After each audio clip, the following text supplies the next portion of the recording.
அவனுக்கு வயசாயிட்டுது. இந்த கவலை பயம் எல்லாமும் அதிகமாயிட்டுது. மரண பயம், ராத்திரியில் சரியாக தூங்க முடியல, இப்படி ஆயிட்டுது நிலைமை. அந்த அரசன் ஏற்கனவே எப்படின்னா போர்க்களங்களில் எத்தனையோ பேரை ஓட ஓட விரட்டியிருக்கிறான். இருந்தாலும் இப்போ அந்த துணிச்சல்லாம் எங்கேயோ போயிட்டுது. பேசாமல் படுத்துருக்கிறான். அப்படியே படுத்தாலும் தான் தூக்கம் வர மாட்டேங்குது. என்ன பண்ணலாம்னு யோசித்தான் இந்த மன்னன். உடனே எல்லா அமைச்சர்களையும் கூப்பிட்டான். எனக்கு நிம்மதி இல்லை, எதை நினச்சாலும் பயமாக இருக்குது, எனக்கு ஒரு ஆலோசனை சொல்லுங்க அப்படின்னா. என்ன ஆலோசனை வேணும் அப்படின்னு சொல்லி கேட்டாங்க. எனக்கு ஒரு நெருக்கடியான சந்தர்ப்பம் ஏற்பட்டு போச்சுன்னு வச்சுக்கோங்க. அந்த நேரத்தில் நீங்கள் யாருமே என் பக்கத்தில் இல்லை ஆலோசனை சொல்கிறதுக்கு அப்படின்னா, அந்த சமயத்தில் எனக்கு உபயோகப்படுற மாதிரி ஒரு வாசகம், பொன்மொழி ஏதாவது சொல்லுங்கள்.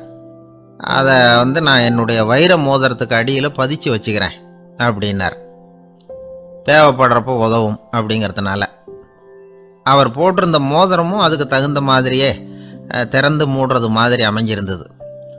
ஏதாவது வாசகம் எழுதுனா உள்ற வச்சுக்கலாம், அதுக்கான வசதி அதில் இருந்தது. அமைச்சர்கள்லாம் யோசனை பண்ணாங்க. இது மாதிரி ராஜா கேட்குறாரு, என்ன வாசகம் அதாவது பொன்மொழி சொல்லலாம் அப்படின்னு எல்லாரும் யோசனை பண்ணாங்க. ஒருத்தருக்குமே சரியாக தோணலை, ஒரே குழப்பமாக இருந்தது. ஏன்னா நெருக்கடியான சமயத்தில் உபயோகப்படுறது மாதிரி ஒரு பொன்மொழி வேணும்னு சொல்லியிருக்கிறார். அப்படி இப்படி யோசித்து பார்த்தா ஒன்றுமே தோணலை. எல்லாரும் குழம்பிக்கிட்டு இருந்த நேரத்தில் ஒரு பெரியவர் அந்த பக்கமாக வந்தார். அவர் சொன்னார், நான் வேணும்னா அதுக்கு பொருத்தமாக ஒரு வாக்கியம் சொல்கிறேன், ஆனால் ஒரு நிபந்தனை. அதை யாரும் ரொம்ப ஆர்வம் காரணமாக அவசரப்பட்டு படிச்சிடக்கூடாது. அதை ரகசியமாக அந்த மோதிரத்துக்குள்ளே எழுதி வச்சுக்கணும். எப்போவாவது இக்கட்டில் மாட்டிக்கிற சமயத்தில் மட்டும் வேறு வழியே இல்லை அப்படிங்கிற நிலைமையில் மட்டும்தான் அதை திறந்து பார்க்கணும். அப்படி நீங்கள் இருக்கிறதா இருந்தால் நான் அதை சொல்கிறேன் அப்படின்னார் அந்த பெரியவர். சரின்னு ஒத்துக்கிட்டாங்க எல்லாரும். அதே மாதிரி அவர் ஒரு வாக்கியத்தை சொன்னார். அவர் சொன்ன வாக்கியத்தை ரகசியமாக மோதிரத்துக்குள்ளே பதிச்சு மூடியாச்சு. ராஜா அதை விரலில் மாட்டிக்கிட்டார். கொஞ்ச நாள் ஆச்சு. அந்த ராஜாவுக்கு ஒரு சோதனை வந்தது. என்ன சோதனைன்னா, அடுத்த நாட்டு மன்னன் படையெடுத்துக்கிட்டு வந்துட்டான். அவன் இவர்கிட்ட ஏற்கனவே தோற்று போனவன், ஒரு வெறியில் வந்திருக்கிறான். தோற்று போனவன் மறுபடியும் சண்டைக்கு வந்தால் எப்படி வருவானோ அப்படி வர்றான். ஒரு வெறியில் வந்தான், ஜெயிச்சுட்டான். என்னாச்சு இவரோட நிலைமைன்னா, நாட்டை இழந்துட்டார், எல்லாத்தையும் இழந்துட்டார். கடைசியாக ஒரு அடிபட்ட குதிரையில் ஏறி தப்பிச்சு போயிட்டார், வேறு வழி இல்லைன்னு. பின்னாடி துரத்திக்கிட்டு வராங்க. இவர் ஒரு மலை உச்சிக்கு போயிட்டார். அதுக்கும் அப்பால் போக முடியாது, ஏன்னா அந்த பக்கம் பயங்கர பள்ளம். உல்லாச பயணிகள் கண்டு கழிக்கிற இடம் அது. ஆனால் இவருக்கு அது சாவு பயணத்தின் வாசல், திரும்பவும் முடியாது. அவ்வளவு குறுகிய பாதை அது, வேறு வழியே இல்லை. இந்த நேரம் சூரிய ஒளி மோதிரத்தில் பட்டு மின்னிச்சு. உடனே இவருக்கு ஞாபகம் வந்தது. மோதிரத்தை திறந்து படிக்கிறார். அதில் இருந்த வாசகம், இந்த நிலையும் மாறிவிடும், this too will pass away. அவருக்கு ஒரு தைரியம் வந்தது. பின்னாடி வந்தவங்களும் திசை மாதிரி வேறு எங்கேயோ தேடி போயிட்டாங்க. அவங்க விரட்டிக்கிட்டு வரலன்னா இவ்வளவு அழகான ஒரு இடம் இருக்கிறதே எனக்கு தெரியாமல் போயிருக்குமேன்னு நினச்சார். இவ்வளவு அழகை ரசிக்கிறதுக்காக ஒரு நாட்டையே கூட இழக்கலாம்னு தோணுச்சு அவருக்கு. அமைதியாக அந்த அழகை ரசித்தார். எதிரிகள்லாம் எங்கேயோ போயிட்டாங்க. மன்னர் நாடு திரும்பினார். மறுபடியும் படைகளை திரட்டினார். கொஞ்ச நாளில் படை எடுத்துக்கிட்டு போனார். யாருக்கிட்ட தோற்று போனாரோ அவரையே வெற்றி கண்டு திரும்பி வர்றார். வரவேற்பு விழா பிரமாவப்படுது. ஆடல் பாடல் கோலாகலம். இதை பார்த்தது அந்த ராஜாவுக்கு தலைகால புரியல. நம்மளை இனிமேல் யாராலையும் ஜெயிக்க முடியாதுன்னு நினச்சார். அகம்பாவம் லேசாக எட்டி பார்த்தது. இப்போ மறுபடியும் சூரிய ஒளிப்பட்டு மோதிரம் மின்னிச்சு. அதை திறந்து மறுபடியும் படிக்கிறார். இந்த நிலைமையும் மாறிவிடும், திஸ் டூ வில் பாஸ் அவே.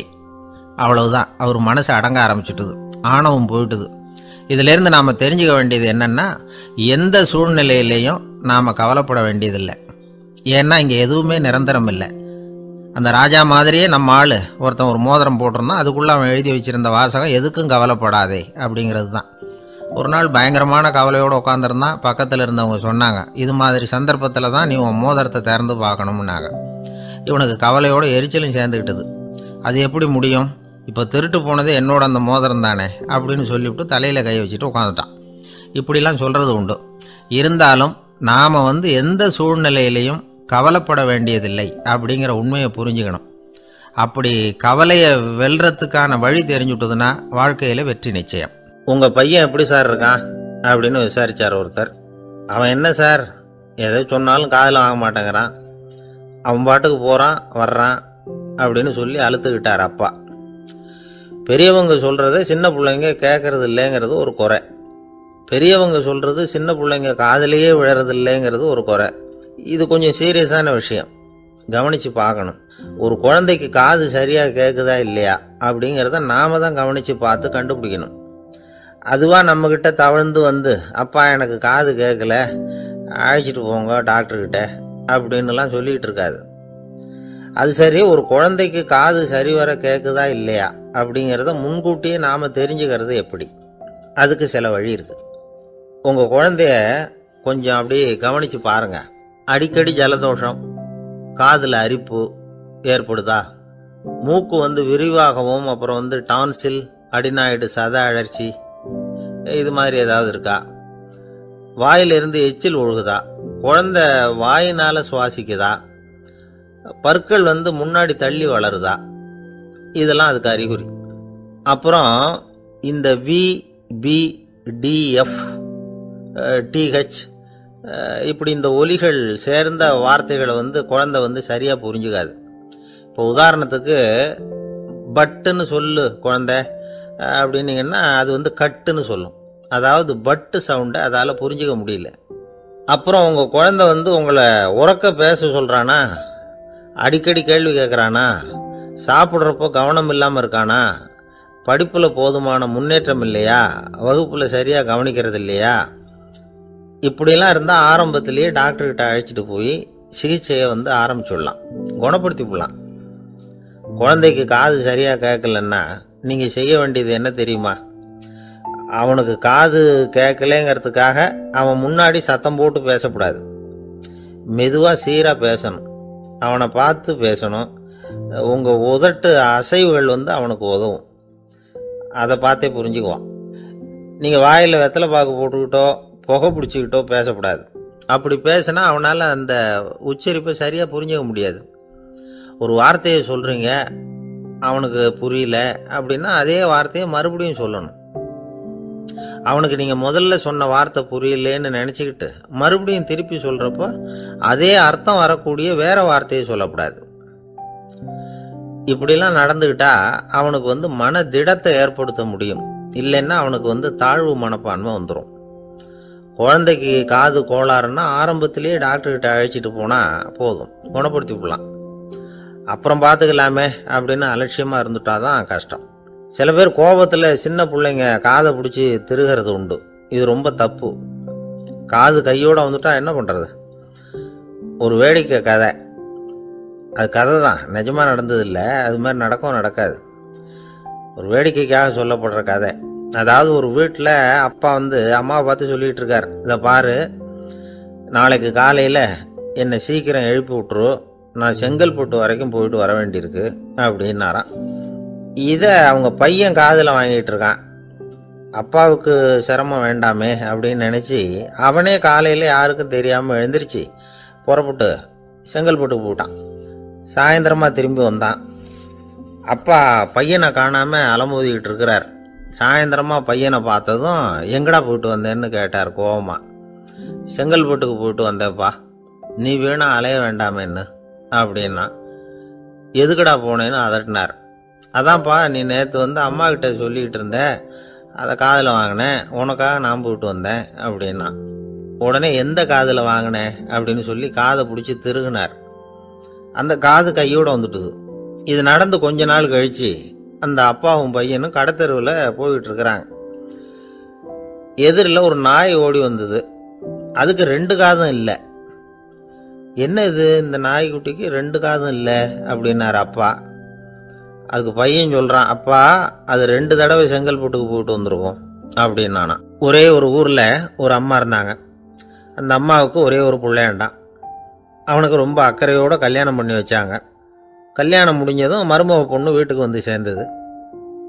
அப்பாடா, என் கடமை முடிஞ்சது, இனிமே அக்கடான்னு எங்கேயாவது ஒரு மூலையில் படுத்து கிடக்கலாம் அப்படின்னு நினச்சாங்க அந்த அம்மா.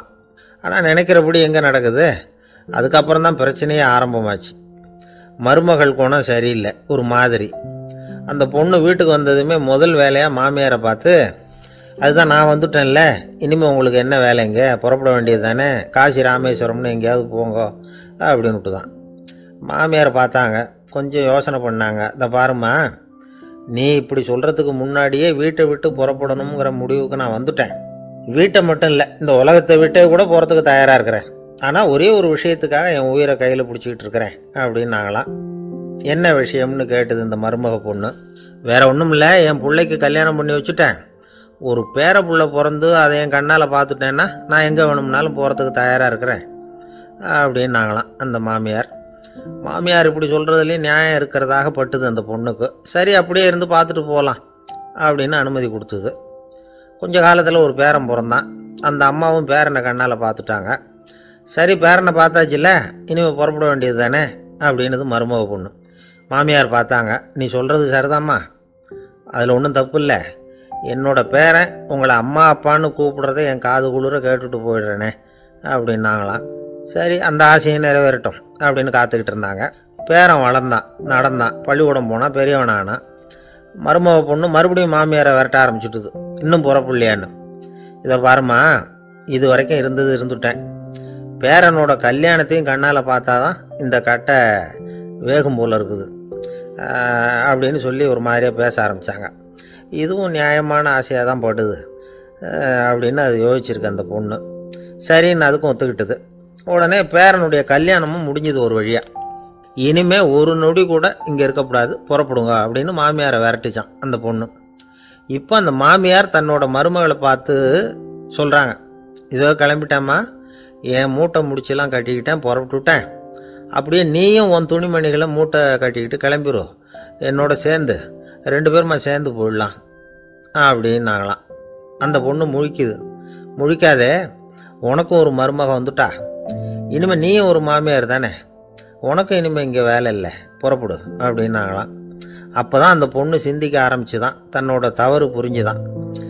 இந்த தகவலை கேட்டுக்கிட்டு இருக்கிற மருமகள்லாம் இதை பற்றி கொஞ்சம் யோசித்து பார்க்கணுங்கிறதுக்காகத்தான் இதை சொல்கிறோம் மாமியார்கள் சார்பாக. கொஞ்ச நாளைக்கு முன்னாடி ஒரு பொண்ணை பார்த்து பேசுகிற சந்தர்ப்பம் கிடைச்சிது ஒரு கல்யாண வீட்டில்.